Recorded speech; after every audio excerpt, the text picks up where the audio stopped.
تعریف سے اپنی گریز فرماتے تھے، اور ہر کامیابی کو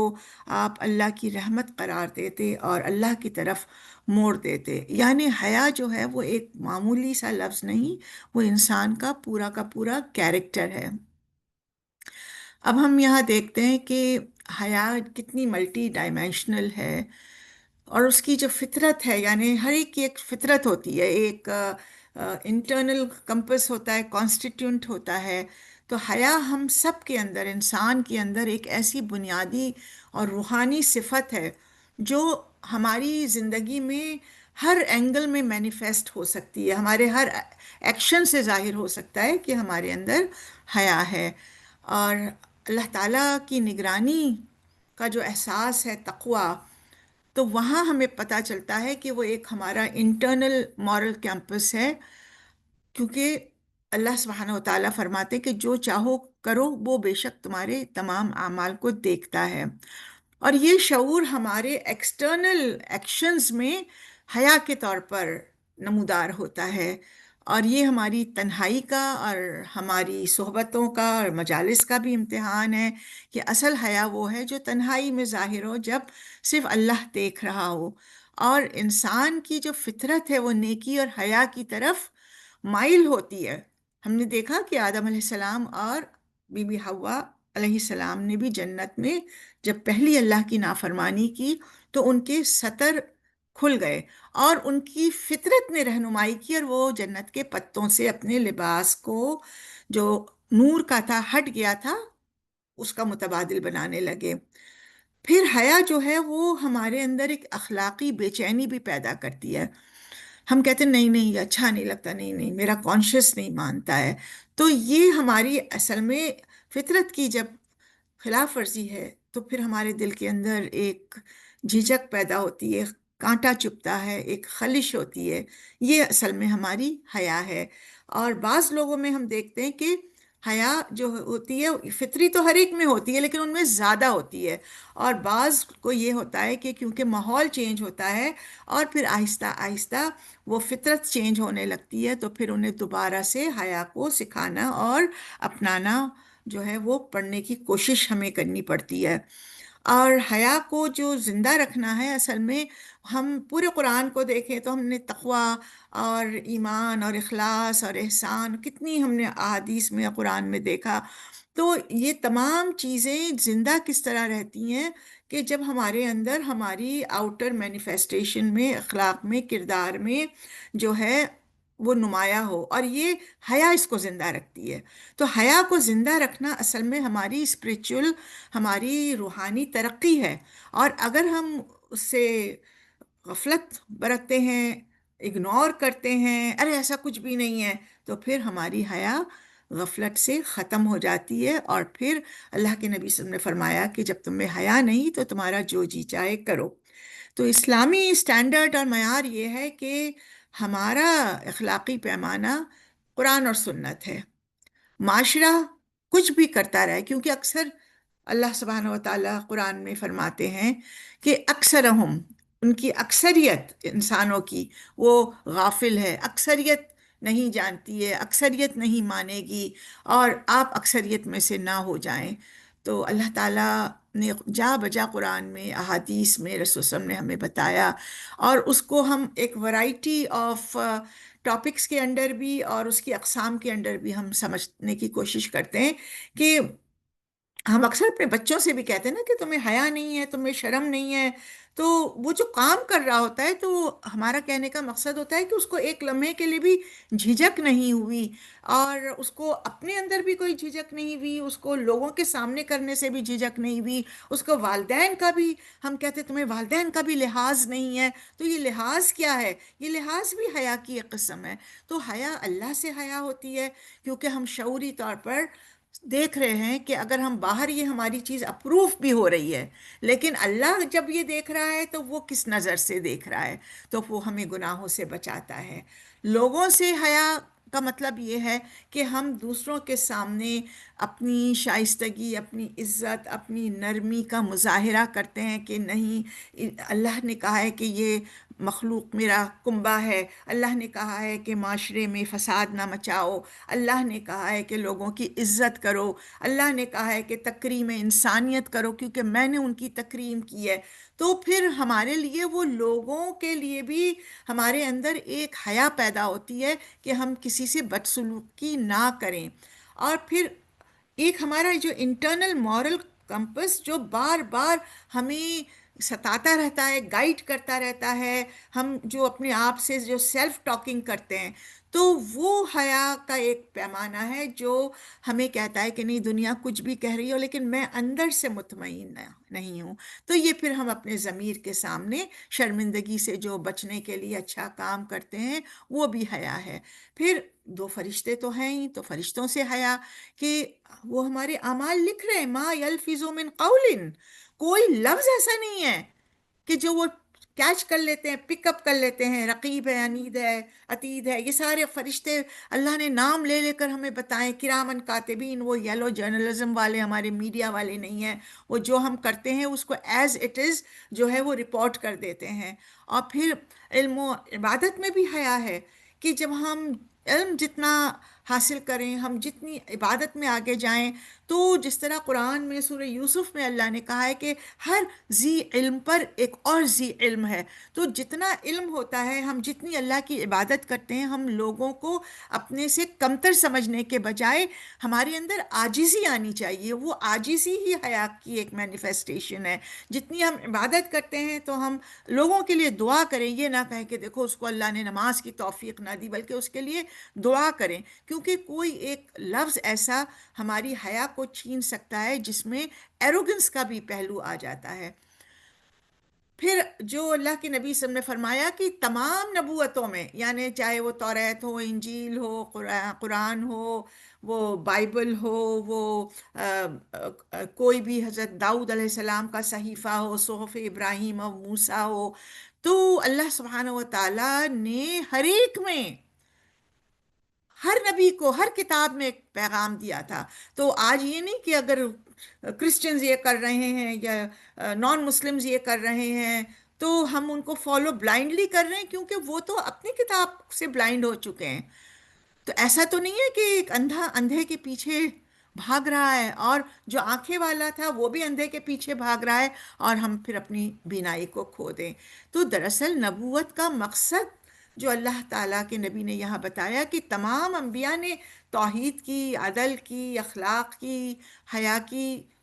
دعوت دی۔ ایون روزے کا قرآن میں آتا ہے نا کہ تم سے پہلے بھی ان لوگوں کو روزے فرض کیے گئے تھے۔ تو اگر کوئی اور دین چھوڑ دیتا ہے تو یہ نہیں کہ صرف اسلام ہمیں کہہ رہا ہے کہ یہ ہمارا کوڈ آف کنڈکٹ ہے، بلکہ یہ تمام انبیاء کی صفت رہی ہے۔ اور حیا اس طرح سے ایک یونیورسل جو ہے وہ ایک گائیڈ لائن ہے، اور یہ ہر ایک نبی کی تعلیمات میں رہی ہے، اور اس نے ہی اخلاقی تربیت کو جو ہے ایک خوبصورت لباس پہنایا، کیونکہ جس چیز میں نرمی ہوتی ہے اور جس چیز میں حیا ہوتی ہے اس چیز میں خوبصورتی آ جاتی ہے۔ باقی یہ جو ہم آج کل بدصورتی کو خوبصورتی کہتے ہیں، تو یہ ہمارے مورل کمپس ڈسٹارٹ ہو چکے ہیں۔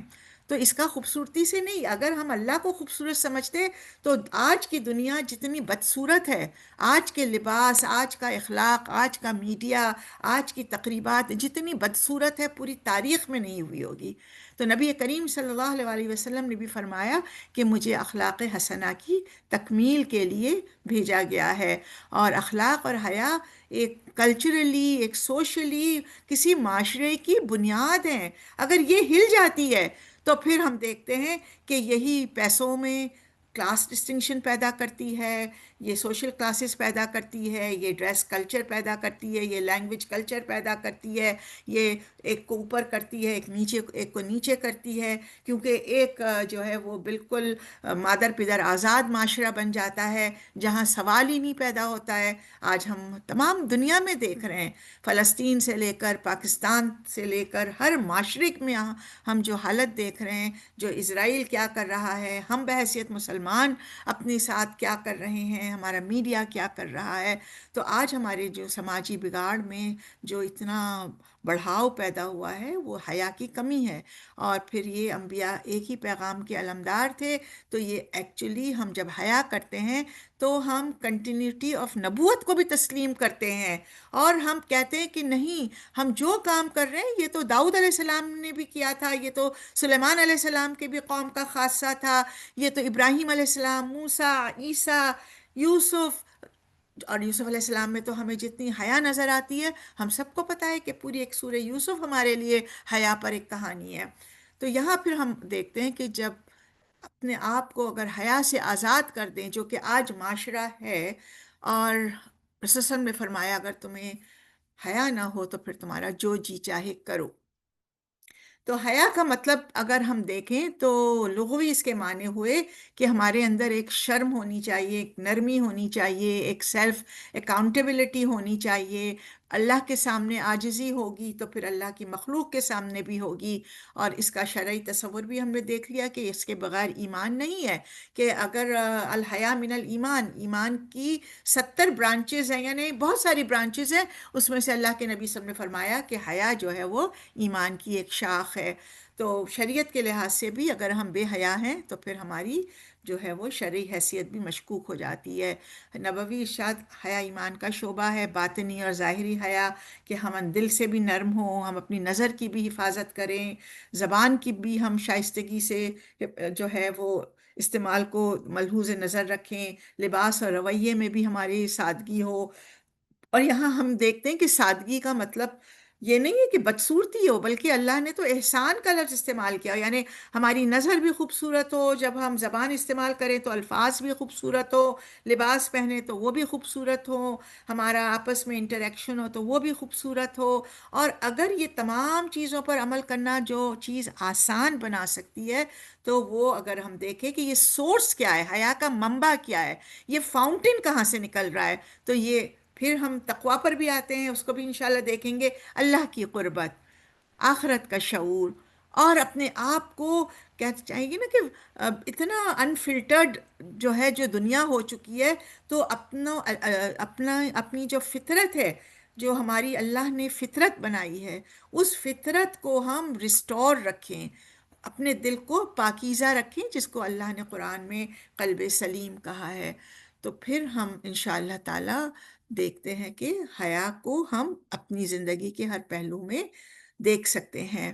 تو حیا جو ہے انسان کو دراصل اس کی لمیٹیشنز بتاتا ہے، کہ جب ایک ٹریفک سگنل آپ کی ٹریفک کو لمٹ کر سکتا ہے، ایک پاسپورٹ آپ کے ٹریول کو لمٹ کر سکتا ہے، ایک بیگیج کا الاؤنس آپ کے بیگیج کو کلیم کر سکتا ہے، تو یہ انسان ویلیو فری کیسے ہو گیا؟ کبھی ہم نے سوچا اس بات کو کہ ہم جو مرضی اور جس طرح، ہم یہ تو نہیں کہتے ہیں کہ میرے پاس پاسپورٹ نہیں ہے، میں جا رہی ہوں ایئرپورٹ، مجھے امریکہ، لندن، کہیں کا بھی سفر کرنا ہے، اور دیکھا جائے گا جب کسٹم آئے گا۔ لیکن ہم اللہ کے کسٹم سے بھول جاتے ہیں کہ اللہ کے کسٹم میں تو ہمارے لیے پوچھنے کی بھی گنجائش نہیں ہوگی۔ وہاں تو اللہ کہتا ہے کہ لا یتکلمون، وہاں تو کوئی بات بھی نہیں کر سکے گا، الا من اذن لہ الرحمن، سوائے رحمان کی اجازت کے، اور وہ بھی ٹھیک ٹھاک وہی بات کہے گا، یعنی وہ انکنٹرولبل بات وہاں بھی نہیں کہہ سکتا ہے۔ تو حیا جو ہے ہماری ایک کہنا چاہیے کہ ایک پروٹیکٹیو لمٹ اور میجر ہے، جو ہمارے لیے ہی فائدہ مند ہے، اور جو ہمیں بہت برائیوں سے بچاتی ہے۔ وہ ہمارے لیے بے حیائی کے، گناہ کے، رزق حرام کے، بدتمیزی کے، بد اخلاقی کے، برے الفاظ کے، برے سلوک کے دروازے جو ہے وہ بند کر دیتی ہے۔ وہ ہمیں اندر سے کہتی ہے stop, this is your limit, you are not worthy of using bad words, you are worth much more than that. تو جب حیا نہیں ہوتی ہے تو پھر انسان کوئی بھی لمٹ، وہ قتل بھی کر سکتا ہے، وہ گالی بھی دے سکتا ہے، وہ سڑک پہ جس طرح ہماری پاکستان میں ویڈیو آ رہی ہے کہ کوئی بڑی عہدیدار لوگ کہ یہ تمہارے باپ کی سڑک ہے، یہ تمہارے باپ کا یہ ہے، تو کتنا کامن ہمارے ہاں ہو گیا ہے۔ تو یہاں اخلاقی شعور بھی ختم ہو گیا، کوئی اندرونی احتساب بھی نہیں ہوتا ہے۔ لیکن جب ہم کوئی بات کرتے ہیں یا کہتے ہیں یا ہم اپنے آپ کو پروٹیکٹ بھی کرنا چاہیں کہ یہ تو میری عزت کا سوال ہے، تو پھر میں اپنے آپ سے یہ سوال کروں کہ کیا میں اللہ سے شرم محسوس کرتی ہوں یہ بات کہنے میں؟ کیا یہ اللہ کی عزت کا سوال نہیں ہے؟ جس طرح اقبال نے کہا نا کہ قیامت کے دن اللہ تو بھی شرمسار ہو، مجھ کو بھی شرمسار کر، اگر تو نے میرا حساب کتاب کیا تو ایسا نہ ہو، میں تو شرمندہ ہوں گا لیکن آپ بھی شرمندہ ہو کہ میں نے تو اتنی اعلیٰ مخلوق پیدا کی تھی اور یہ اتنی گری پڑی حرکت کر کے یہاں آیا ہوا ہے۔ کتنی بڑی بات آپ سوچیے، اقبال کہتے ہیں اور دوسری جگہ کہتے ہیں کہ مقام بندگی دے کر نہ لوں شان خداوندی، یعنی اللہ کا غلام ہونا، اللہ کی لمیٹیشنز کے اندر رہنا، اللہ کی سروس کرنا، اتنا اعلیٰ درجے کا جاب انٹائٹلمنٹ ہمیں ملا ہے کہ میں تو اللہ بننا قبول نہ کروں۔ آپ سوچیں اقبال کی جرت دیکھیں، اور جس لحاظ سے وہ ہمیں جو بتاتے ہیں وہ ہمارے اندر اصل میں وہ شعور، جس طرح شکوہ اور جواب شکوہ سے ہمیں پتہ چلتا ہے کہ اپنے آپ کو جب ہم پہچانتے ہیں کہ ہماری خودی اور ہماری ویلیو اللہ کی نظر میں کیا ہے، تو پھر ہم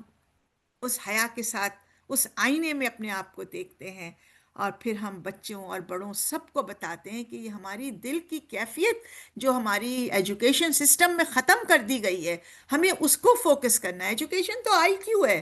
آپ اچھے ڈاکٹر ہیں، اچھے انجینئر ہیں، میں اچھی اگر اسکالر ہوں اور میں نے اگر پی ایچ ڈی کر لیا تو کیا بڑی بات ہوئی؟ یہ تو ساری اگر دماغ کی تربیت ہوئی ہے، دل کی تو نہیں ہوئی۔ اگر دل کی تربیت نہ ہوئی ہوتی بلکہ، تو ہم دیکھتے کہ آج ہمارے معاشرے میں کچھ اور ہی صورتحال ہوتی۔ تو اب ہم یہ دیکھیں کہ جب حیا نہیں ہوتی ہے، جو اللہ کے نبی صلی اللہ علیہ وسلم نے فرمایا کہ جب تم میں حیا نہیں، تمہارا جو جی چاہے کرو، تو حیا کے بغیر اصل میں انسان بے لگام ہو جاتا ہے، کیونکہ اب وہ ایک ایسے موڈ میں آ جاتا ہے کہ وہ جہاں سے وہ ایک آج ریشنلزم ہے، لبرلزم ہے، نیو لبرلزم ہے، جیسے چاہو جیو، دل ہے تو مانگو، اور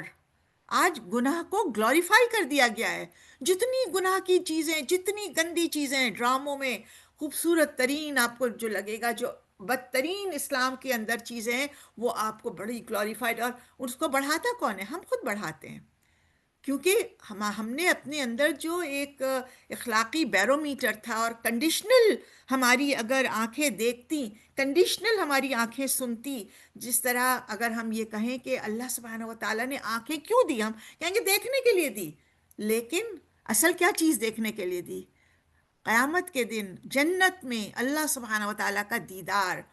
تو جب ہم ہائیسٹ لیول آف دنیا میں ڈگری چاہتے ہیں، ہائی لیول آف پوزیشن چاہتے ہیں، ہائیسٹ لیول آف رسپیکٹ چاہتے ہیں، شو آف چاہتے ہیں، اور اپنے آپ کو گلوریفائی کرنا چاہتے ہیں، تو دنیا آخرت میں اللہ سبحانہ و تعالیٰ کو جو دیکھے گا وہی اصل میں highest level of glorified human being ہو سکتا ہے۔ تو اگر ہم جب اس کو نکال دیتے ہیں ان ساری کنڈیشنز کو، تو پھر ہمارے اندر نیکی کا جذبہ بالکل ٹمٹماتا ہوا دیا رہ جاتا ہے، اور پھر ہم گناہ میں کوئی لحاظ نہیں کرتے ہیں، کیونکہ اب شیطان ہمیں کیا پیرلل لے کر چلتا ہے۔ یہاں میں نے اگر $10,000 اپنی کسی ڈریس پہ یا شادی پہ یا بیکار قسم کے ڈھولکی پہ خرچ کیے تو کیا ہوا؟ میں نے $10,000 چیریٹی میں بھی تو دے دیے۔ تو یہ ہوتا ہے کہ پھر ہمارے جو نفس لوامہ پر، یا ہمارے نفس راضیہ ہوتا ہے، اس سے آگے مطمئنہ ہوتا ہے، جو اللہ سبحانہ و تعالیٰ سے ملاقات کرے گا، پھر جنت میں قلب سلیمہ ہمیں لے کر جائے گا، اب ہم اس کو شیڈو میں ڈال دیتے ہیں، تو پھر ہماری روحانی بصیرت بھی کم ہو جاتی ہے۔ اگر ہمیں روحانی بصیرت چاہیے تو پھر ہم کو اللہ کی ناراضگی سے بچنے کے لیے حیا کو بار بار ریپیٹ کرنا چاہیے، اور انڈیویجول لیول پر بھی ہم دیکھتے ہیں کہ اگر خرابی ہوتی ہے تو پھر گناہ اتنا عام ہو جاتا ہے کہ گناہ نارملائزڈ ہو جاتا ہے، گناہ گلوریفائڈ ہو جاتا ہے، گناہ ایکچولی معاشرے میں ایکسیپٹنس کا ذریعہ بن جاتا ہے۔ بے حیائی سے آپ آگے بڑھ سکتے ہیں، بے حیائی سے آپ زیادہ مال کما سکتے ہیں، بے حیائی سے آپ کے سوشل سٹیٹس بڑھ سکتا ہے، اور پھر کلیکٹیو لیول پر، سوشل لیول پہ جب یہ نارملائز ہو جاتا ہے تو پھر حیا کو مارجنلائز کر دیا جاتا ہے۔ جس طرح ایک سسٹر بتا رہی تھی کہ جب ان کی بیٹے کی شادی تھی تو انہوں نے بہت سمجھایا کہ بے حیائی کے کام نہ کرو، اور اتنی زیادہ مکس پارٹیز نہ کرو، اور جوان لڑکے لڑکیاں یہ ڈانسز نہیں۔ تو انہوں نے کہا کہ ٹھیک ہے امی، میں آپ کے لیے تو ایک ٹینٹ بنا لیتا ہوں، اور ٹھیک ہے آپ اپنی پردہ دار سسٹرز کو لے کر وہاں بیٹھ جائیے گا۔ تو آپ دیکھیے کہ ایک ایک گھر کے اندر کس طرح مارجنلائزیشن ہو رہی ہے، اور یہ ریورس بھی ہوتا ہے کہ جہاں اولاد کہتی ہے وہاں والدین کہتے ہیں کہ نہیں نہیں، ہماری عزت کا سوال ہے، اگر ہم یہ نہیں کریں گے، ہم یہ نہیں کریں گے، وہ نہیں کریں گے، بہت ساری چیزیں، تو پھر معاشرہ ہمیں قبول نہیں کرے گا۔ تو پھر نتیجہ کیا ہوا؟ کوئی بھی خوش نہیں ہے، کیونکہ ہماری اصل میں ترقی ہماری روحانیت سے ہوتی ہے، اور اگر ہمارے دل کے اندر سے اللہ کا سینٹر نکل گیا اور گناہوں کا سینٹر آ گیا، دنیا کا سینٹر آ گیا، فیملی کا آ گیا، لوگ کیا کہیں گے کہ آئے گا، پوزیشن کا آ گیا، ویلتھ کا آ گیا، پاور کا آ گیا، باڈی کا آ گیا، بیوٹی کا آ گیا، تو پھر نیچرلی سماج میں، معاشرے میں ایک فساد جو مچے گا۔ اور آج ہم سب دیکھ رہے ہیں کہ اللہ کہتا ہے نا کہ زمین اور سمندر خشکی اور تری فساد سے مچ گئی، بھر گئی ہے، اور کیا ہوا ہے کہ بما کسبت ایدی الناس، لوگوں کے اپنے ہاتھ کی کمائی سے، اور عدل تو ہے ہی نہیں، انکار ہو گیا۔ تو اب جو ہے حیا جو ہے وہ ہمیں دلوں میں جو ہمارے کھٹکا ہوتا ہے نا، وہ اصل میں حیا ہے، اور یہ ہمارا جو اندرونی بیرامیٹر ہے۔ تو اپنے آپ سے بات کریں، کوئی کام کرتے وقت کہیں کہ سٹاپ، ایک پاز بٹن دبائیں، جو ہم اس پہ بھی کرتے ہیں نا، کوئی پروگرام دیکھ رہے ہوتے ہیں، یا کوئی بچہ آتا ہے یا کوئی کام ہوتا ہے تو ہم اس کو پوز کر دیتے ہیں، تو اس کو ہم سٹاپ کریں۔ وہ خراب ہے سارا ہما بڑھیا غالباً پنکھا۔ آپ کا، ہما غالباً آپ کا کھلا ہوا نہیں، آپ کا نہیں، سوری، کسی اور سسٹر کا کھلا ہوا ہے، بند کر دیں مائک۔ تو پھر یہ جب پاز بٹن آتا ہے تو یہ دیکھیں کہ پھر ہم وہاں اپنے دل کو اسٹڈی کریں، اوور لک نہ کریں، کہ دل آپ کو بتائے گا۔ اللہ کے نبی صلی اللہ علیہ وسلم نے فرمایا کہ اپنے دل سے فتویٰ مانگو، اگر دل سچا ہے، دل خالص ہے، وہ آپ کو بتائے گا، وہ آپ کو بتائے گا کہ جو مجھے بے چینی ہے، some thing is not good, some thing is not right. وہ سگنلز کو انڈرسٹینڈ کریں اور رک جائیں، اور کوئی کچھ بھی کہتا رہے، لیکن آپ کا ضمیر اگر زندہ ہے تو آپ کبھی بھی بے اطمینان نہیں ہوں گی۔ ورنہ جو بے حیائی کی عالم آج ہم دیکھتے ہیں میڈیا پر، اس دن میں ایک پروگرام دیکھ رہی تھی، ہمارے کسی جو صاحب اقتدار سے کسی نے، انہوں نے بڑا ایک تلخ سوال کیا، اور کہ آپ کو رات کو نیند آ جاتی ہے؟ کیسے آتی ہے؟ وہ تو ان کی غیرت کو، حیا کو جگا رہے تھے، اور وہ بڑے اطمینان سے کہہ رہے ہیں ہاں ہاں مجھے تو بڑی اچھی نیند آ جاتی ہے، اور انہوں نے کہا کہ ہاں سارے لوگوں کو جگا کر تو ماشاء اللہ آپ بڑی اچھی نیند سوتے ہیں، اور وہ ہنس رہے ہیں۔ تو یہ جھجک، شرم، حیا جب ختم ہوتی ہے، پھر سیاست ہو، یا پھر ہمارے تعلقات ہو، یا ہمارا ڈریس، وہ جب اس اسٹیج پر آتا ہے، تو دل میں اگر خلش ہے تو رک جائیں، اور اگر دل مطمئن ہو تو پھر اللہ کی رحمت سے کبھی بھی مایوس نہ ہو۔ جس طرح یعقوب علیہ السلام نے کہا تھا کہ روح اللہ، اللہ کی جو رحمت ہوتی ہے، اور اللہ سبحانہ و تعالیٰ کا ہم پر کرم ہے، اس سے کبھی بھی مایوس نہ ہو۔ صرف کافر مایوس ہوتے ہیں، کبھی ایسا نہیں ہو سکتا ہے کہ اللہ کی بات پہ چلیں اور ہمارے کام جو ہیں وہ رک جائیں۔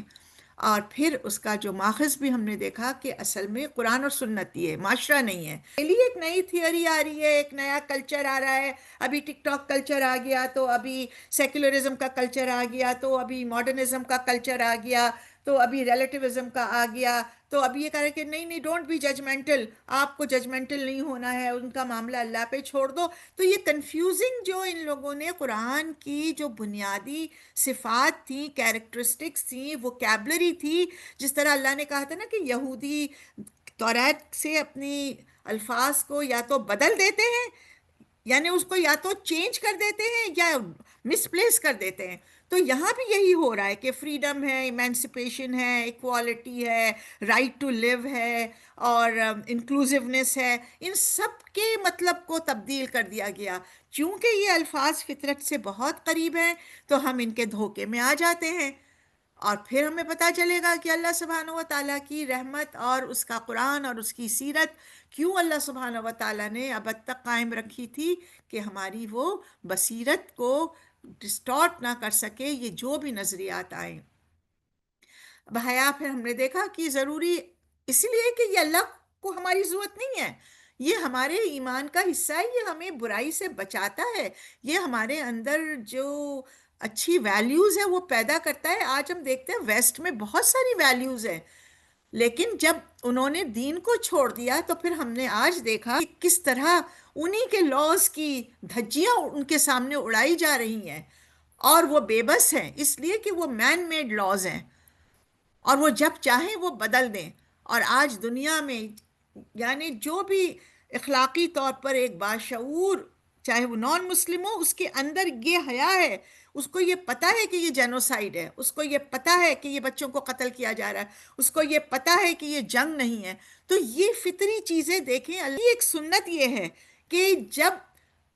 انسان ہم بحیثیت مسلمان غلط کام کریں گے، وہ ایسے حالات پیدا کرے گا کہ ہماری اور ان کی چھانٹی ہو جائے، اور پھر ان غیر مسلموں سے میں سے بھی جو صالح عنصر ہے، جن کو ہم دین کا ایک اپنے اخلاق سے، اپنے اخلاق حسنہ سے جو پیغام نہیں پہنچا سکے، اب اللہ سبحانہ و تعالیٰ اس فلسطینی خون کے ذریعے ان کو پہنچا رہا ہے. تو یہ آپ دیکھیے کہ یہ تمام تناظر جو ہیں یہ ہمیں بتاتے ہیں کہ where we have been misled. تو حیا، اللہ کا خوف اور شعور ہر عمل میں، ہر جگہ.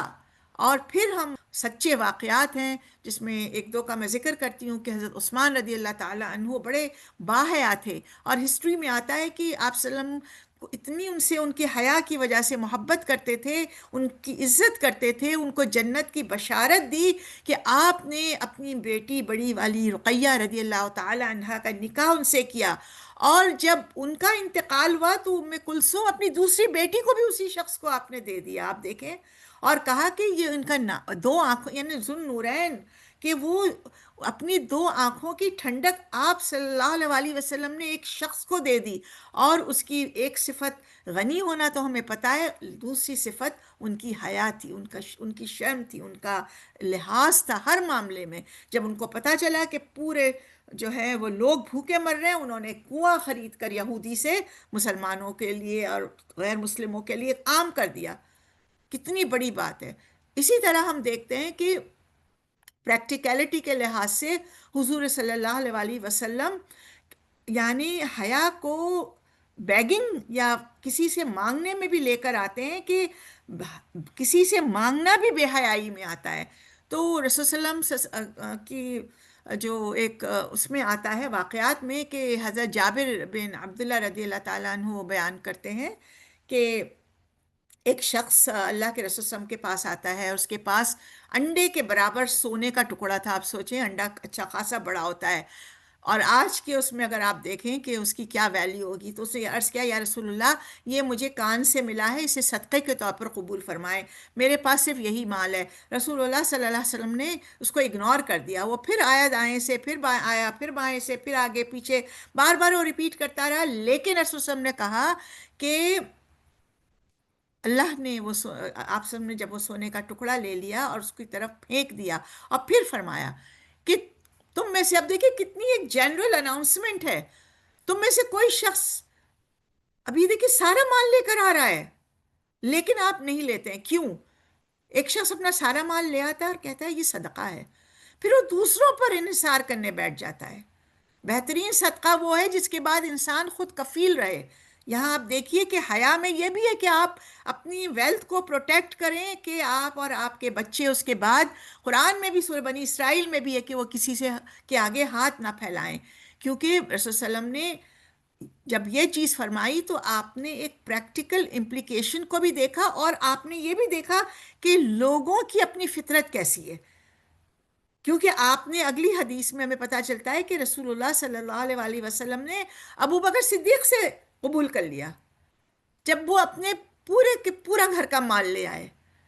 اور آپ نے ان کو نہیں کہا، آپ نے اس کو ایکسیپٹ کر لیا، کیونکہ آپ کو ان کی نیچر پتہ تھی. ابو بکر صدیق کبھی کسی سے مانگیں گے نہیں، وہ مضبوط ارادے کے ہیں، اور ہو سکتا ہے ان کے اندر جو ایک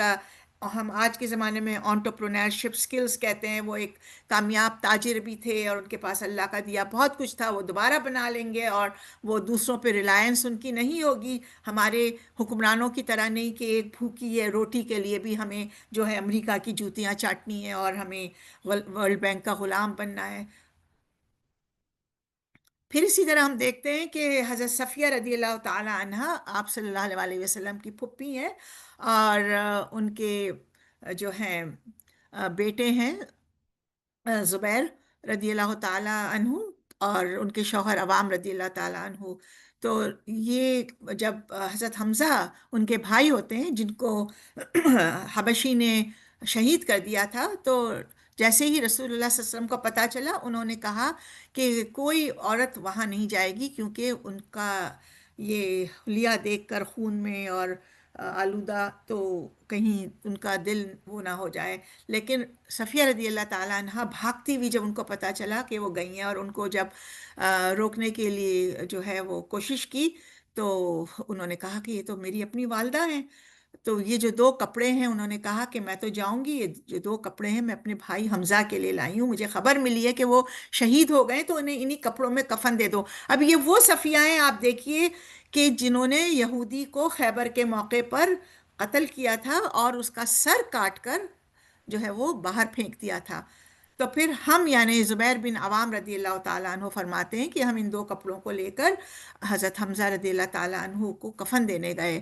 تو زبیر یعنی ان کے ماموں ہوئے حضرت حمزہ. تو ان کے قریب ایک انصاری شخص بھی شہید پڑا تھا. جو کچھ حضرت حمزہ رضی اللہ تعالیٰ عنہ کے ساتھ کیا گیا تھا، وہی اس انصاری رضی اللہ تعالیٰ عنہ کے ساتھ بھی ہوا تھا. ہم نے دیکھا کہ صرف حضرت حمزہ کو کفن دینا اور انصاری کو بغیر کفن کے چھوڑ دینا ہمیں شرمندہ کر رہا تھا. یہ دیکھیں یہاں حیا آئی. تو ہم نے کہا کہ ہم ایک کپڑا حضرت حمزہ کے لیے اور دوسرا انصاری کے لیے استعمال کریں گے. ہم نے دونوں کپڑوں کو ناپا تو ایک دوسرے سے لمبا نکلا، چنانچہ ہم نے ہر ایک کو وہ کپڑا دیا جو اس کے جسم کے مطابق تھا. تو یہ آپ دیکھیے کہ مرتے وقت کفن کے لیے بھی ایک حیا. آج ہم بھوکے پیاسے اپنی اللہ کی مخلوق کو، چاہے مسلمان ہو چاہے نان مسلمز ہو، نان مسلمز کھڑے ہو گئے، لیکن ہم ایک بائیکاٹ پر بھی کہتے ہیں کہ ہمارے بائیکاٹ سے کیا فرق پڑے گا، ہماری شادیوں میں فضول خرچی نہ کرنے سے کون سا فلسطین کے لوگ آزاد ہو جائیں گے. پھر اسی طرح اللہ سبحانہ و تعالیٰ نے موسیٰ علیہ السلام اور مدین میں جو ان کی دو بہنوں سے ملاقات ہوئی تھی جو پانی بھرنے کے لیے تھیں، اور وہاں بھی اللہ سبحانہ و تعالیٰ نے سورہ قصص میں جو آیت فرمائی ہے کہ پس ان دونوں میں سے ایک بہن جو ہے وہ شرم و حیا سے چلتی ہوئی موسیٰ علیہ السلام کے پاس آئی. تو آپ دیکھیے کہ یہاں بھی اللہ سبحانہ و تعالیٰ نے حیا کا لفظ استعمال کیا ہے کہ میرے والد آپ کو بلا رہے ہیں، آپ کو اس کام کا ایک معاوضہ دیں جو آپ نے ہمارے لیے پانی پلانے کا کیا. اور جب موسیٰ علیہ السلام نے ان سے ملاقات کی، اور پھر آگے پورا قصہ ہے. تو یہاں پھر ہم دیکھتے ہیں کہ ایک اور حیا کی بڑی خوبصورت حدیث ہے. ہم جب کسی کو کہتے ہیں نا بڑی بے حیا ہے اور بڑی یہ ہے، تو ہمیں بس سب کے لیے استغفار کرنا چاہیے. حضرت عمران بن حسین رضی اللہ تعالی عنہ سے روایت ہے کہ قبیلہ جوہینہ کی ایک عورت رسول اللہ صلی اللہ علیہ وآلہ وسلم کے پاس آئی. وہ زنا کے سبب پریگننٹ ہو گئی تھی. اس نے عرض کیا، یا رسول اللہ، میں نے ایک ایسا عمل کیا ہے جس پر مجھے حد واجب ہے، یعنی حدود آرڈیننس جس کو ہم کہتے ہیں نا کہ بڑا جو بے نظیر نے کہا تھا کہ وحشی قانون ہے. آپ یہ دیکھیں کہ کس طرح کے الفاظ ہمارے حکمرانوں نے استعمال کیے ہیں، اور ہم اب اسی مائنڈ سیٹ سے دیکھتے ہیں، کیونکہ ہمیں تو برائی نہیں لگتا. ہم تو ڈراموں میں دیکھتے ہیں نا کہ کوئی پریگننٹ عورت ہے، اس کی شادی نہیں ہوئی اور وہ یہ ہے، اور ہم نے اس کو نارملائز کر لیا. یہاں دیکھیے کہ ایک عورت نے کیا اور اس کو حیا کا احساس حضور کے پاس لے کر آیا، اور وہ خود کہہ رہی ہے کہ مجھ پر حد نافذ کر دیں. اس کے ولی نے ایسا ہی کیا. پھر رسول صلی اللہ علیہ وسلم نے کہا، حکم دیا کہ رسول صلی اللہ علیہ وسلم نے اس کے ولی کو بلایا اور فرمایا اس کے ساتھ نرمی سے پیش آؤ، اور جب وہ بچہ پیدا کر لے تو پھر اسے میرے پاس لے آنا. آپ دیکھیے کہ کس طرح آپ نے اس عورت کی پروٹیکشن کی کہ کوئی اس کو کچھ نہ کہے جب تک کہ وہ بچہ پیدا نہ ہو. بچے کا کیا قصور ہے؟ اس کے ولی نے ایسا ہی کیا. اور پھر جب رسول صلی اللہ علیہ وسلم نے حکم دیا کہ اس پر سنسار کی حد نافذ کی جائے، جب اسے پتھر مار کے ہلاک کیا گیا، اس کے رسول صلی اللہ علیہ وسلم نے نماز جنازہ اس نے آپ سے سامنے پڑھائی. حضرت عمر رضی اللہ تعالیٰ عنہ نے عرض کیا، یا رسول اللہ، آپ اس عورت کا جنازہ پڑھتے ہیں حالانکہ اس نے زنا کیا تھا. اب دیکھیں یہ کویسچن ہے. کچھ لوگوں نے تو بڑی باتیں بنائی ہیں. رسول صلی اللہ علیہ وسلم سے ڈائریکٹ عمر رضی اللہ تعالیٰ عنہ نے کلیریفیکیشن کے لیے، آپ دیکھیں کتنی پیاری رسول صلی اللہ علیہ وسلم نے بات کی کہ اس عورت نے ایسی توبہ کی کہ اگر وہ مدینہ کے 70 مردوں میں تقسیم کر دی جائے تو ان کے لیے کافی ہو جائے. یہاں دیکھیں ایک عورت کی پروٹیکشن، ایک عورت کی عزت، ایک گناہ کا اس نے کام کیا لیکن اللہ سبحانہ و تعالیٰ کی رحمت سے مایوس نہیں ہوئی، اس نے اپنے آپ کو پیش کیا. آپ دیکھیے کہ اللہ نے اس کے ایک عمل کو کتنے لوگوں کے لیے کفارہ بنا دیا. اور ہمارے ہاں ایک جو مردانگی کا غلط تصور ہے جو ہم دیکھتے ہیں کہ قتل کیا گیا حیا کے نام پر، جو قتل ہوتے ہیں. اب ہم دیکھتے ہیں کہ یہ بے حیائی ہمارے معاشرے میں کیوں آ گئی ہے. اصل میں ہمیں یہ دیکھنا ہے کہ آج ہم جس معاشرے میں ہیں وہ سوشل میڈیا کا معاشرہ ہے، وہ سرویلنس کیپٹلزم کا معاشرہ ہے، جو ہماری پلک کی جو جھپک ہوتی ہے اس کو بھی مانیٹر کر رہا ہے تاکہ اس سے پیسے کما سکے، تاکہ اس سے آپ کو وہ ریل دکھا سکے. تو اس نے تو ہماری محبتیں اور ہمارے ایکشن اور ہمارے ڈیزائر، اور جو اقبال نے خودی کو کر بلند اتنا اور خودی کا حد سے گزرنا، اس کی پستی دیکھنی ہو، اور یا رب دل مسلم کو وہ زندہ تمنا، تو جو تمنا تھی وہ مردہ ہو گئی، جو علم کی شمع سے ہو مجھ کو محبت یا رب، وہ اس لیے مر گئی کہ یہ ساری عشق اور عاشقی کی باتیں جو اللہ کے اور اپنے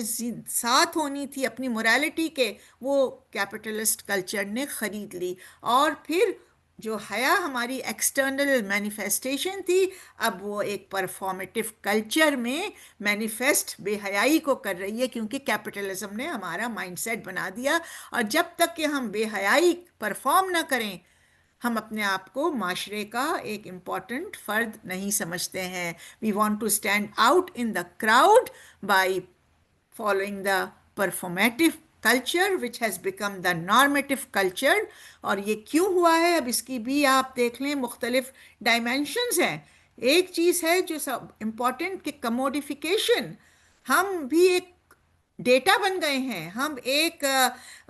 جو ایک سپر مارکیٹ میں جائیں اور پروڈکٹس شیلف پہ رکھی ہو رہی ہے، تو یہاں سیکشلائزیشن بھی ہو چکی ہے کہ عورت بھی ایک بکنے والی چیز ہے. ایک ٹی وی کی اسٹار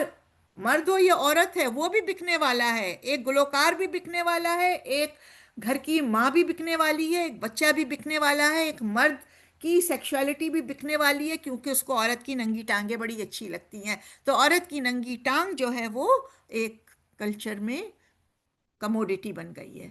اور پھر دکھا دکھا کر اتنا اتنا جھوٹ بولو کہ سچ لگنے لگے، اور اتنا اتنا باہر کوڑا پھینکو کہ پہلے تو کراہت آئے اور پھر وہ نارملائز ہو جائے اور ڈی سینسٹائز ہم ہو جائیں. تو کانسٹنٹ ایکسپوجر نے ہمارے مورل کیمپس کو ایک اتنا ڈسٹارٹ کر دیا ہے کہ اب ہمیں وہ آؤٹ ڈیٹڈ لگتا ہے. اور پھر پیورٹی اوور جو ہے وہ پروفٹ، یعنی اب ہمیں پروفٹ زیادہ چاہیے، جو بھی بکتا ہے تو وہ بیچنے کا حق ہمیں ہے. اسی کو ہم فری مارکیٹ کہتے ہیں. چاہے اس سے کموڈیٹی کو یا کمیونٹی کو شوق لگے، لیکن ہر وہ چیز بکتی ہے وہی بیچی جائے گی. تو sorry there are no buyers of حیا. حیا جو ہے وہ اب بالکل اس کی کوئی ویلیو نہیں رہی ہے. تو سیلف ورتھ جو ہے اب وہ ٹائی کیا ہو چکی ہے کہ آپ جتنا وائرل ہوں گے نا. ایک آپ دیکھتے ہیں کہ ٹک ٹاک میں میڈیا پر پارٹی ہو رہی ہے، ایک لڑکی نے کہہ دیا بلینز اس کو ویو مل گئے، کسی نے ایک غلط گندی گندی ہیڈنگز لگا دی، جو ہے وہ آپ میڈیا میں آپ دیکھیں کہ وہ ملین 10 ملینز ویو آ گئے. تو اب کیا ہوا ہے کہ ہماری آئیڈینٹی، ہماری خودی، ہماری ذات جو حیا سے، جو احسان سے، جو علم سے پہچانی جاتی، وہ اب ہے ہماری سیلف ورتھ ایک سیلفی سے، ایک شادی بیاہ میں شاکنگ آرڈرز اور ڈیکوریشن سے. تو یہاں اس کا نتیجہ کیا ہوا کہ اب اسپریچویلٹی جو ہے وہ بالکل ایروڈ ہو گئی ہے، اور وہ ایک ان جو ہے آپ کہہ لیں کہ جو ہمارے اندر ڈی سینسٹیوٹی ہو گئی ہے، تو وہ کیوریٹ کی گئی ہے. جس طرح ہم کہتے ہیں نا، ہم یہ ڈرامہ کیوریٹ ہوا ہے. آج ہم نے اپنا یہ سیٹ کیوریٹ کیا. کیوریٹ کا ورڈ آج کل بڑا ان ہے. تو اب کیا ہو گیا ہے کہ یہ ریبیلین، باغی، یعنی اللہ کی ہر بات سے ہمیں باغی کر دیا گیا ہے، اور یہ بڑا سوچ سمجھ کے اس کو، کلچر کو، ایک جس طرح بت تراشے جاتے ہیں تو اس کی نوک پلک سنواری گئی ہے۔ تو یہاں جب ہم پھر آتے ہیں کہ اب ہمیں کرنا کیا ہے، تو حیا جو ہے اس وقت اگر گلوبلی ہم دیکھیں تو جو بے پردگی اور جو ایک خاموش میڈیا نے انقلاب پیدا کیا ہے اور اب وہ لاؤڈ بول رہا ہے، تو اب ہمیں اس دور میں اپنے آپ کو پروٹیکٹ کرنے کے لیے چاہے خاموشی سے کریں، چاہے ایک ہم اس کی مزاحمت اپنے ٹاک سے کریں یا اپنے ڈریس سے کریں یا میڈیا کو استعمال کریں، کیونکہ یہ جو ہے ایک صرف ڈریس کا مسئلہ نہیں ہے۔ ڈریس تو پہلی چیز تھی جو شیطان نے اتروا دی تھی، اور کیونکہ اس کے پیچھے بلینز آف روپیز ہیں کہ اگر ایک عورت نے سر کور کر لیا، ایک عورت نے صحیح ڈریس پہن لیا، تو سارے شیمپو کہاں جائیں گے، ساری کاسمیٹکس کہاں جائیں گی، ٹھیک ہے نا، سارے ڈریسز کہاں جائیں گے، سارا اگر ان کو ایک ٹائر بھی بیچنا ہو اور ایک تیل بھی بیچنا ہو تو وہ کیسے بکے گا، کیونکہ حیا نے تو سارے دروازے بند کر دیے۔ تو یہ جو ہمیں ورلڈ گلوبل ٹرینڈ دیکھ کر اپنے آپ کو بھی بچانا ہے، اپنے بچوں کی بھی تربیت کرنی ہے کہ ایک سپرفیشل یہ گلوبل ٹرینڈ ہے خود نمائی کا، شو آف کا، اور اس کے پیچھے پھر ہم بڑے اس سے دیکھتے ہیں کہ آج کل مینٹل ہیلتھ کا بڑا غلغلہ ہے، اور آج کل مینٹل ہیلتھ کا بھی بڑا آج کل پروگرامز بھی کیے جا رہے ہیں۔ ہم یہ نہیں دیکھتے ہیں کیونکہ سیکولرزم ہمیں سوشیالوجی میں کبھی یہ نہیں بتائے گا کہ مینٹل ہیلتھ کیوں اتنی جو ہے ایک پیمانے پر پھیلی ہوئی ہے، کیونکہ وہ آپ کو اخلاقی دائرہ نہیں بتائے گا۔ وہ تو آپ کو یہ بتائے گا کہ مینٹل ہیلتھ اس لیے ہے کہ لوگوں میں اب جو ہے فلاں چیز یہ کر رہے ہیں یا یہ پی رہے ہیں یا یہ اسٹریس ہے، یہ جاب کا ہے، تو یہ نہیں بتائیں گے کہ جاب کا اسٹریس کیوں ہے۔ وہ یہ نہیں بتائیں گے کہ وہ فیملی سے کٹ گئے ہیں تو وہی کیوں کٹ گئے ہیں۔ وہ یہ نہیں بتائیں گے کہ آج وہ تنہا ہے تو کیوں تنہا ہے، کیونکہ اگر انہوں نے اصل مورل ویلیوز اور ریزننگ بتانی شروع کی تو ان کو لا محالہ آنا پڑے گا کہ یہ سب کے سب روحانی بینکرپسی، اسپریچول بینکرپسی کی وجہ سے ہے۔ تو یہ چیز جو ہے وہ کبھی بھی نہیں بتائیں گے۔ اور پھر حیا اور ہمیں اپنے جینڈرز کی بھی ایک عزت اور وقار رکھنا ہے کہ مرد کی بھی حیا ہے، ایک عورت کی بھی حیا ہے، ہر ایک کی حیا ہے۔ آج ہم نے اس کو صرف عورت سے بھی منسوب کر دیا ہے، لیکن ہم یہ دیکھتے ہیں کہ مرد کو بھی استعمال کیا جاتا ہے۔ پورنوگرافی میں آپ دیکھ لیں، آج کل جو سب سے زیادہ پاکستان میں کہتے ہیں کہ میڈیا پہ جو پورنوگرافی کی ویڈیوز دیکھی جاتی ہیں وہ پاکستان میں دیکھی جاتی ہیں۔ آپ جتنی اس طرح کی چیزیں دیکھیں آج کل اس کی بھی کاؤنسلنگ ہو رہی ہے۔ تو ہم مردوں کے اندر بھی وہ حیا، عورتوں کے اپنے بچوں میں ایک وہ پیدا کریں، اور پھر ہم یہ دیکھیں کہ جو ورلڈ اور گلوبل ٹرینڈ میں یہ بھی آ رہا ہے نا کہ مائی باڈی مائی چوائس، میرا جسم میری مرضی۔ تو آپ دیکھیں کہ یہ کس طرح آزادی کو ڈسٹارٹ کر رہے ہیں۔ تو اگر آپ کا جسم آپ کی مرضی ہے تو پھر مرد بھی تو کہہ رہا ہے نا کہ میری آنکھ میری مرضی، میرا جسم کا وہ عضو جس سے میں آپ کے ساتھ زنا کر سکتا ہوں وہ میرا ہے تو میری مرضی۔ تو آپ دیکھیں کہ کس طرح بے حیائی کو پھیلا دیا گیا ہے، اور اس معاشرے میں جہاں کہ اللہ کے نبی صلی اللہ علیہ وسلم نے فرمایا تھا کہ ایک وقت ایسا آئے گا کہ منکر معروف اور معروف منکر بن جائے گا، اور زنا سڑک کے کنارے ہو رہا ہوگا، اور اگر کوئی شخص کہے گا کہ بھائی سڑک کے کنارے یا بیچوں بیچ نہ کرو بلکہ کنارے کر لو، تو اس کو ایک صحابی جتنا اجر ملے گا۔ تو آپ یہ دیکھیے کہ جو ورلڈلی ٹرینڈ ہے جس میں گندے گندے سٹارز کو اور ایسے جو جن کی بہت ریٹنگز ہیں، وہ بیٹھ کر ایل جی بی ٹی کے بارے میں کوئی ایک سوال کرتا ہے، وہ جواب اور اس کو ایکسیپٹ کرتے ہیں، یعنی آپ اپنے ماں باپ کی عزت، اپنے خاندان کی عزت، آدم علیہ السلام سے ایک عورت اور مرد کے درمیان ایک شرعی تعلق سے ایک بچہ پیدا ہوا، اب آپ نے مرد اور مرد کی اور عورت کی شادی کو پاکستان جیسے ملک میں نارملائز کرنے کے لیے آپ ان کلچر کے جو لوگ ہیں جو بے حیائی پھیلا رہے ہیں، جن کی ریٹنگز بڑھ گئی ہیں، آپ ان سے اس کلچر کو انڈورس کروا رہے ہیں، اور پھر ہم کہتے ہیں جس کی جو مرضی بولے۔ اسی لیے غصہ، بد زبانی اندر بھی باہر بھی، اور لوگ جو ہے وہ ڈسٹارٹ ہو رہے ہیں کیونکہ اندر کا پورا مورل کیمپس ختم ہو گیا ہے۔ تو یہاں ہمیں اس گاربیج کلچر کو، ردی کلچر کو، اس تقسیم کو جو دو انسانوں کے درمیان، حیا اور بے حیائی کے درمیان، اخلاق اور بد اخلاقی کے درمیان کر دی گئی ہے، کہ جہاں باوقار گفتگو ختم ہو گئی ہے، بدتمیزی بد کلامی شروع ہو گئی ہے، جہاں مہذب اختلاف ختم ہو گیا ہے، اور وہاں اللہ تو کہتا ہے جادلہم باللتی ہی آسن، وہاں ایک دوسرے کو گندی گندی باتیں کہی جا رہی ہے، اور تم نے یہ کیا تھا، میں تمہاری یہ ویڈیو دکھا دوں گی، اور میں یہ کر دوں گا، اور میں یہ کر دوں گا۔ اور جہاں کوئی ہم بات ٹالرنس کی کرتے ہیں کہ بھئی گندگی کو ٹالریٹ کریں، اور وہاں روحانی ضبط جو تھا کہ آپ کے اندر ایک مورل کمپس ہو جو ہمیں روکے بے حیائی سے، تو اس کا جو ہے وہ کوئی جواب ہی نہیں ہے۔ لیکن آج ہمیں وہ کام چیزوں کو ریسٹور کرنا ہے۔ تو آخر میں ہم بس دو چیزیں یہ دیکھ لیں کہ اگر ہمیں اپنی حیا کو ضائع کرنا ہے تو پھر ہم ان 5 پرنسپلز پر عمل کریں، 5 پرنسپلز آف ڈسٹرائنگ حیا۔ اللہ کی موجودگی کو، تقوی کو ہم نگلیکٹ کر دیں،